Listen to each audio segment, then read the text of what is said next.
نوای نی، برنامه شماره 32. نویسنده محمود شاهرخی. اجرا کنندگان فیروزه امیرمعز، رضا معینی. این برنامه با همکاری محمد موسوی و شهرام ناظری تنظیم شده. صدا بردار غلامرضا ملکوتی. تهیه کننده برنامه محمد مهدی سلیفی.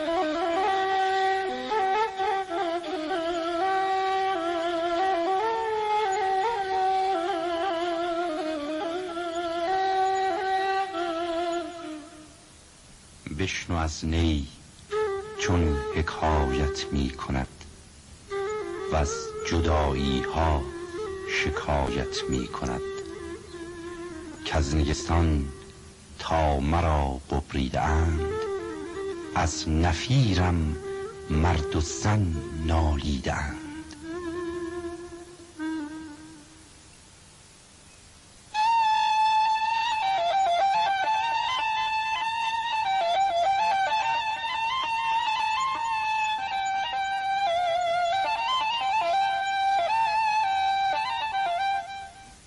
به نام آن مهربان بخشاینده که در پیکر هستی جان است و خود بیرون از زمان و مکان، همو که دلدادگان سوخت جان را مونس روان است و دردمندان بلاکش را درمان. و درود بر سودایان کوی محبت که مست لقای جانانند و از وجود خیش بیگانه. در سینه هر که ذره‌ای دل باشد، بی عشق تو زندگیش مشکل باشد.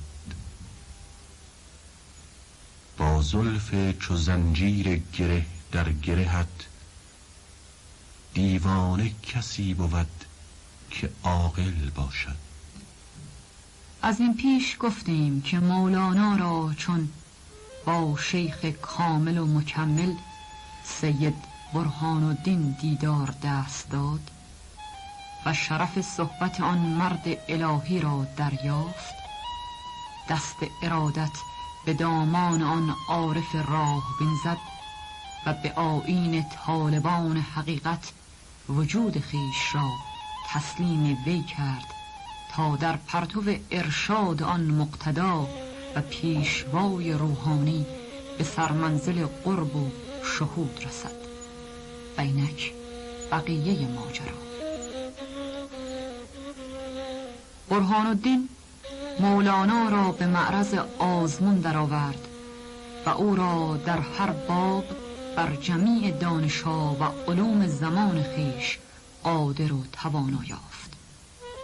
اما چون مقام و موقع او را در آینه زمان می‌نگریست و به فراست غیبی دریافته بود که آینده در انتظار تجلی و ظهور این کوکب فروزان آسمان معرفت است، برآن شد تا کمالات بیشمار وی را به اکملیت و نهایت رساند تا در وجود او ظاهراً و باطناً نقیصه و کمبودی بر جای نماند.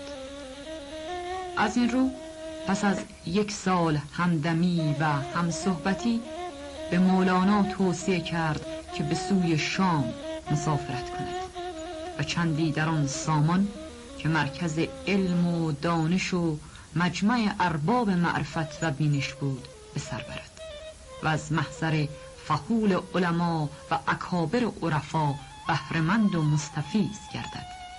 به خصوص که در آن روزگاران گروهی انبوه از رجال علم و مشایخ طریقت ایران به علت حمله وحشیانه قوم تاتار جلای وطن اختیار کرده و در نواحی شام رحل اقامت افکنده بودند و به تعلیم و ارشاد طالبان می پرداختند. از این رو برهان الدین به عمد مولانا را راهیان دیار کرد تا از مصاحبت مردان بزرگ علم و طریقت بهره گیرد و در پرتو تربیت عارفان حق پرست نهال نبوغش شکوفا شود و از قوه به فعلیت تام رسد.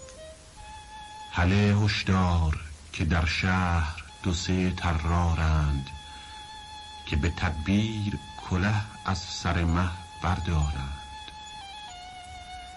دو سه رندند که هوشیار دل و سرمستند که زمین را به یکی عربده در چرخ آرند.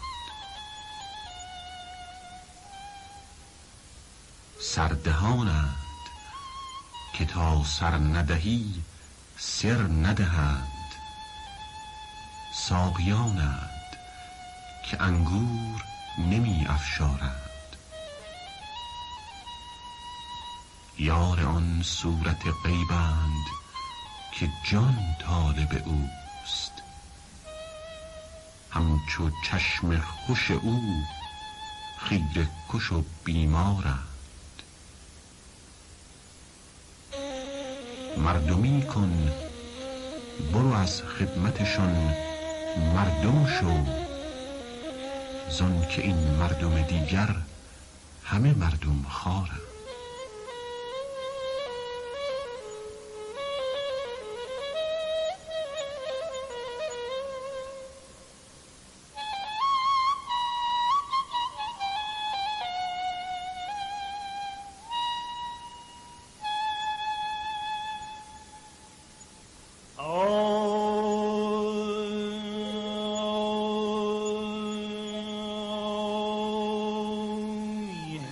هشدار که در شهر هشدار که در شهر دو سه طرارند که به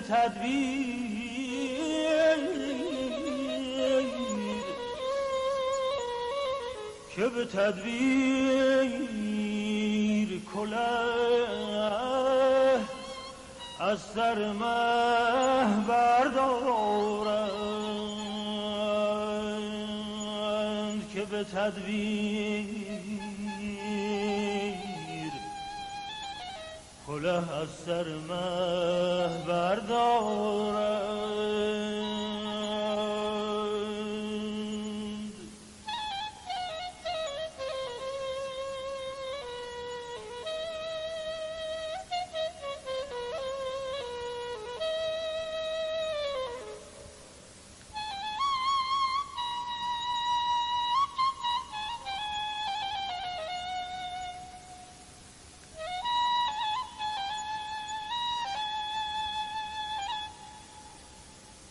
دو سه رندند که هوشیار دل و سرمستند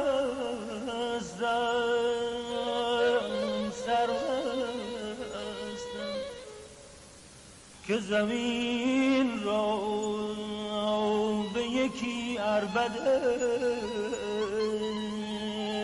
در چرخ آرند.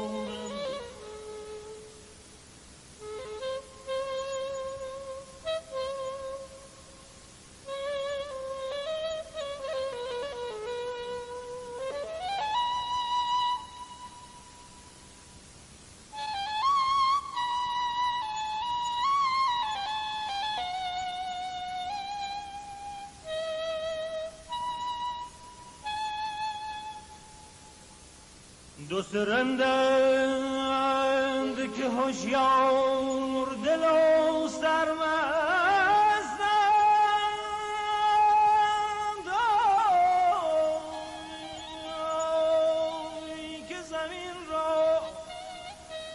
یکی عربده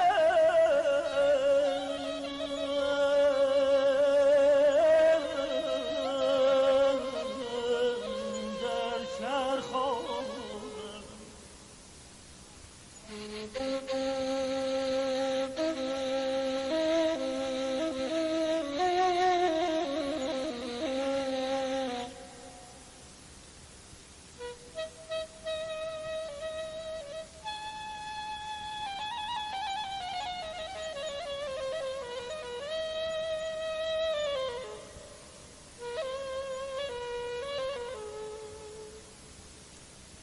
سردهانند که تا سر ندهی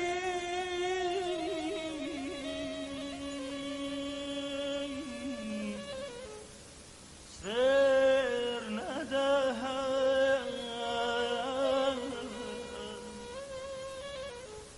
ساقیانند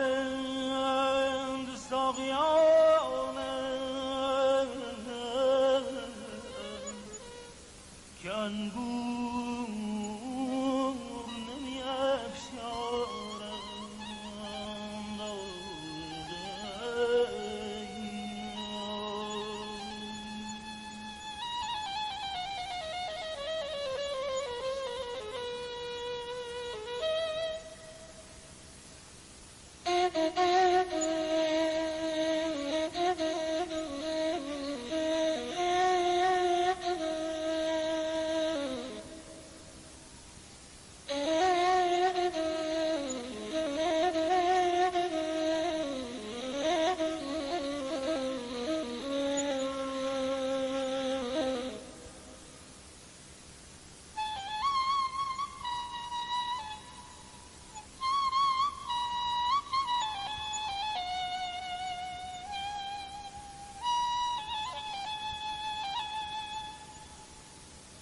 یار آن صورت غیبم که جان طالب اوست همچو چشم خوش او خیره کش و بیمار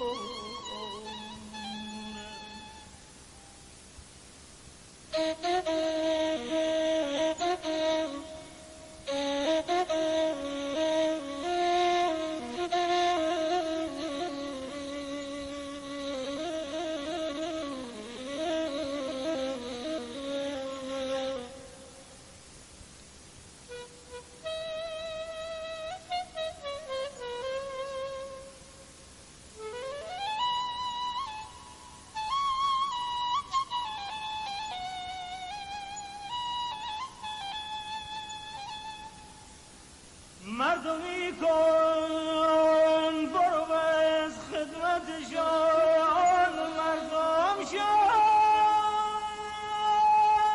که این مردم دیگر همه مردم خورند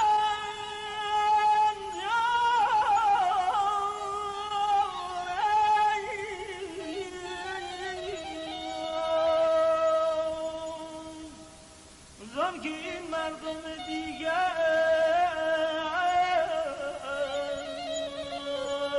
همه مردم خورند زم که این مردم دیگر همه مردم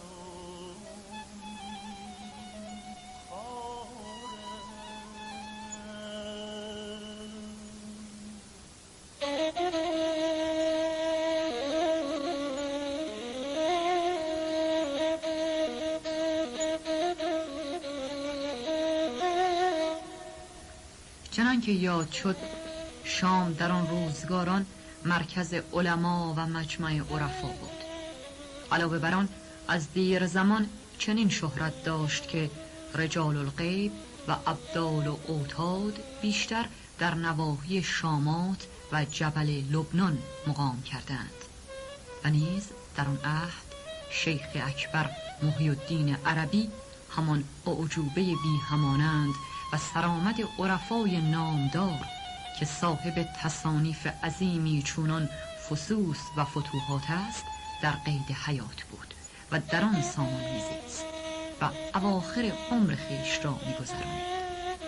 و مولانا را چنان که گفته آمد در دوران کودکی به معیت پدر با این عارف نامآور دیدار دست داده بود و اکنون سر آن داشت که بار دیگر به حضور شیخ رسد و از برکات معنوی وی و انفاس قدسیش استعانت و مدد جوید.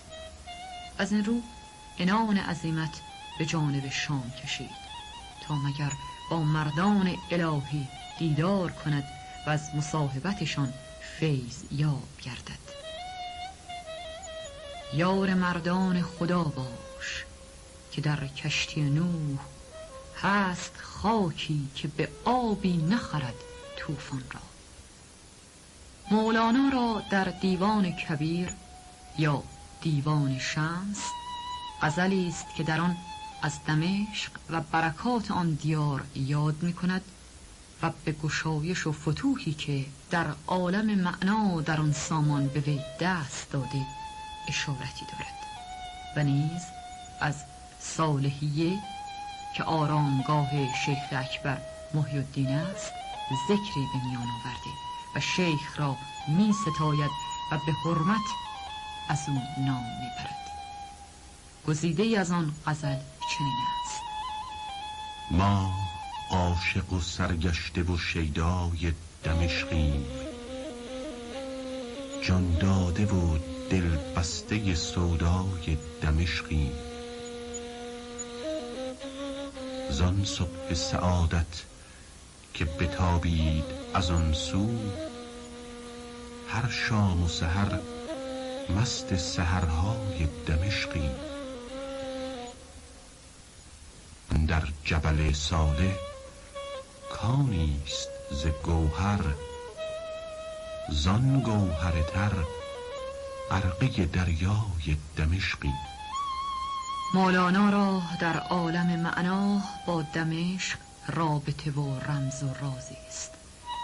گویا در ماورای شعور ظاهر و در عمق ضمیر ساز کرده بود که سرانجام روزی در این سرزمین او را با دلدار و مراد و محبوب خود شمس الدین تبریزی دیدار خواهد بود و موهبت این وصال در این سامان حاصل خواهد شد. از این رو پیوسته دلش در هوای دمشق می تپید. بر زمینی که نشان کف پای تو بود، سالها سجده صاحب نظران خواهد بود. باری مولانا به قصد دمشق اونیه را طرح گفت و برهان الدین محقق نیز او را همراهی کرد تا به قریه قیصریه رسیدند. برهان در آن ناحیه مقام کرد و مولانا راهی دیار حلب گردید و در آن شهر اقامت گزید و با شور و شوق تمام و وجدی زاید الوصف به ممارست و تحقیق علوم پرداخت و مصاحبت بسیاری از دانشمندان و عرفای عالی مقدار را درک کرد و گویا در همین دوران و در همین شهر و در دمشق باشد که دانش او به نهایت کمال رسید و به ظن غالب او اکثر متون علمی را چه به صورت تعلم و چه به گونه مطالعه در این زمان مرور کرده و بر علوم چیرگی و تسلط یافته است.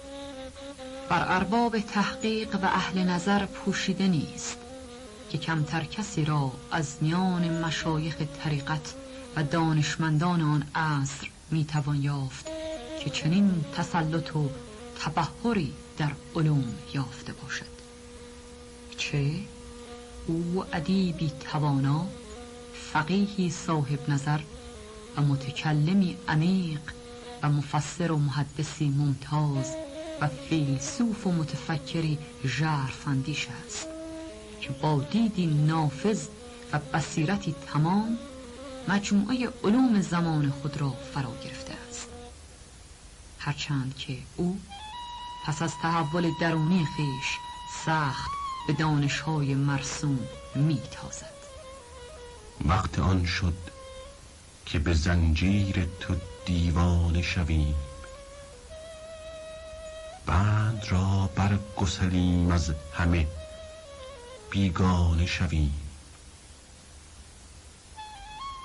جان سپاریم و دگر ننگ چنین جان نکشیم، خانه سوزیم و چو آتش سوی میخانه شویم. در رخ آینه عشق ز خود دم نزنیم، محرم گنج تو گردیم چو ویرانه شویم.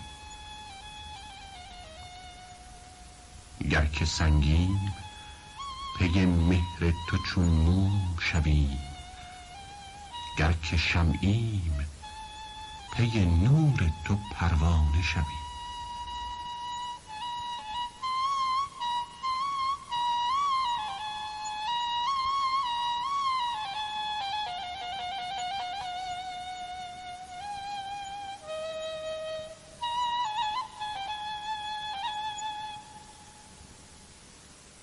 وقت آن شد که به زنجیر تو دیوانه شوی. وقت آن شد که به زنجیر تو دیوانه شوی. بند را برگسلیم از همه بیگانه شوی. آی خدای من آی داد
جان سپاریم و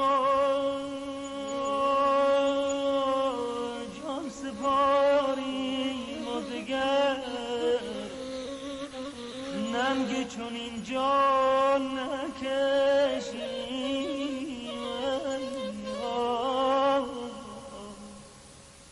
خانه سوزیم خانه سوزیم چو آتش سوی میخانه شویم. ای خدای من ای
جان سپاهیم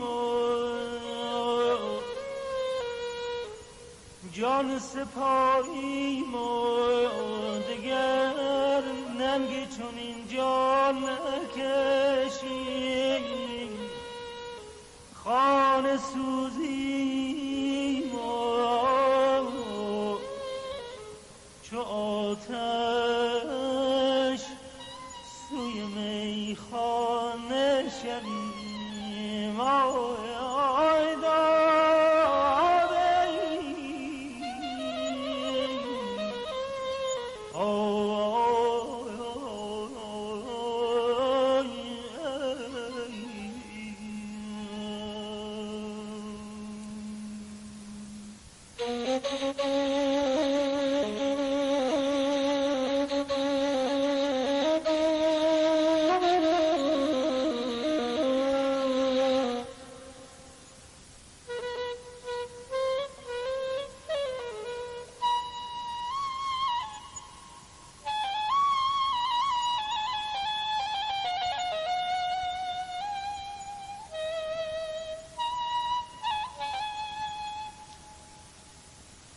در رخ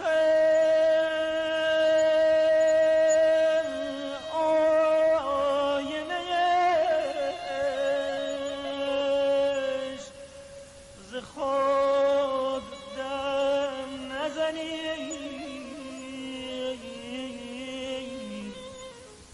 محرم گنج تو گردی چو ویرانه شوی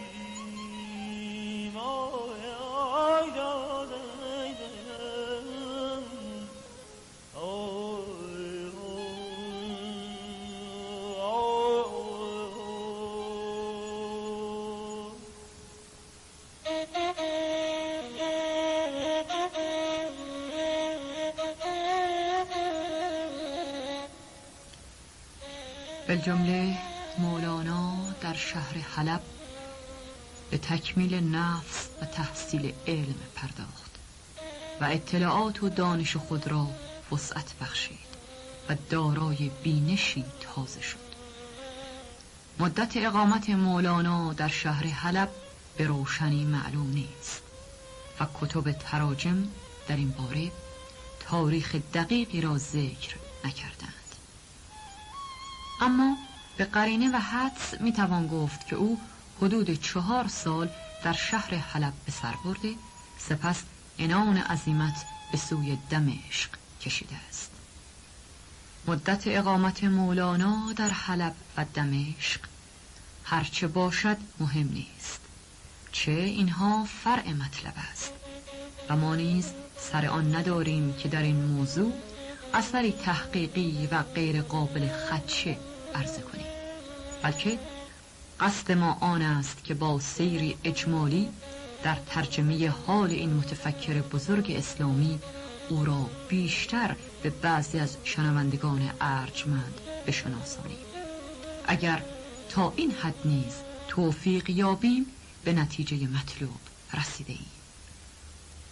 از درد نشان مده که در جان تو نیست، بگذر ز ولایتی که از آن تو نیست.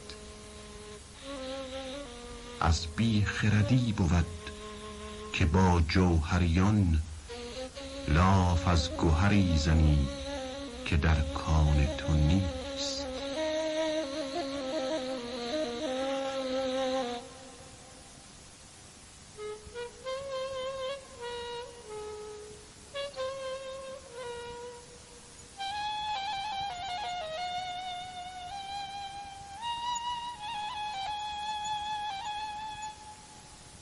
شرح این هجران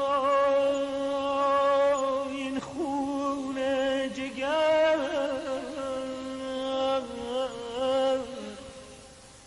شرح این هجران این خون جگر این زمان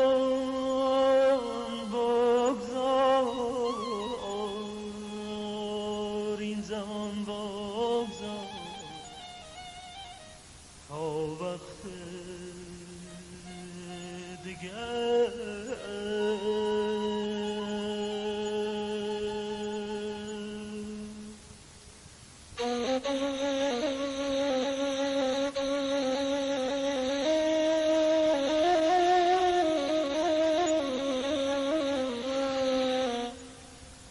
با آرزوی سعادت و پیروزی برای شما عزیزان، تا برنامه دیگر همگان را به خدای بزرگ می‌سپارم.